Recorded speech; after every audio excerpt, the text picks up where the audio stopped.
everyone. I'm Dr. Shamdeo Prasad, Chief Medical Officer, and welcome to today's COVID-19 update. We are now in our 17th week of the outbreak since our first case was announced on March the 11th, 2020. Our numbers of positive cases is a clear indication that we have not achieved the targeted results as expected with limiting the transmission. Now for the global statistics. According to the World Health Organization, the total number of cases is 9,843,073, with 495,760 deaths.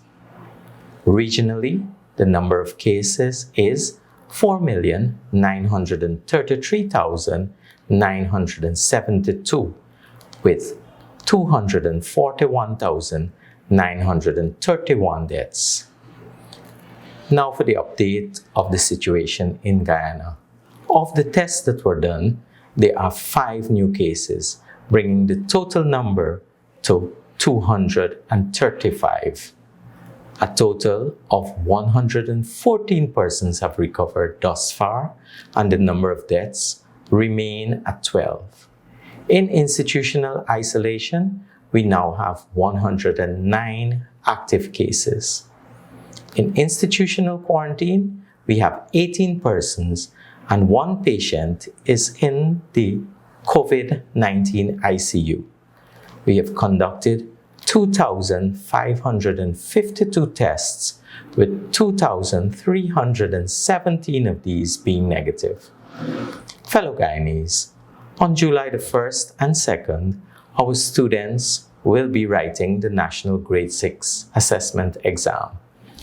Please be reminded, parents and guardians, and students, of the exam's arrangement for each day to ensure their safety.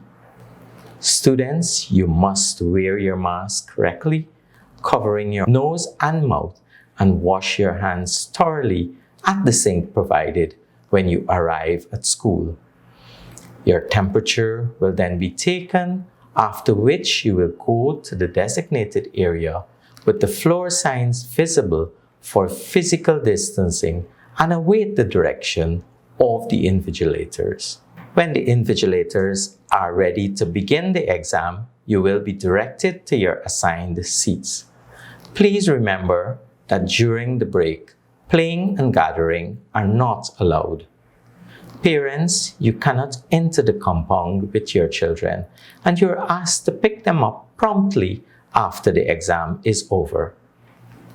Over the weekend, we observed large gatherings on the seawall in Region 4 after 6 p.m., despite repeated warnings to observe physical distancing, to wear a mask when out in public, and to adhere to the curfew measures. It is quite obvious that all our messages are falling on deaf ears, and that our young population is determined to do as they please, evidently of the opinion that COVID-19 is a hoax and that they cannot be infected. I wish to ask these questions. Is the situation in the 32 states of the USA a fake? Is neighboring Brazil's death toll a figment of our imagination? Do we have to see our citizens dropping and dying on the road before we take COVID-19 seriously? Are we so callous that we think little of the services being done by all the frontline workers, even at the risk of infecting themselves and their family? What about the statistics which show that our males are predominantly being affected and that our 20 to 29 age group is more at risk? Finally, do you really care for our loved ones, particularly our grandmothers and grandfathers, whose lives we endanger when we go home after such gatherings? I do wish to make a special appeal once again to our doubting Thomases in Region 4 that COVID-19 is here in Guyana and will soon catch up with us if we continue with our lax behavior. We call again on the residents of Moruca and those in the mining communities in Region 7 to be vigilant and take heed of the warning. We have indicated that a large number of positive cases in both of these regions have no signs and symptoms. These persons can transmit this disease and you will not even know that they are sick because there is no sign to tell you this.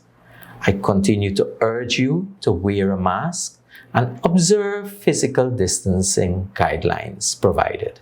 We call on everyone to work in synergy with the ministry so that our health system is not overwhelmed and we can return to normalcy at the soonest. Do your part and stay safe. I thank you.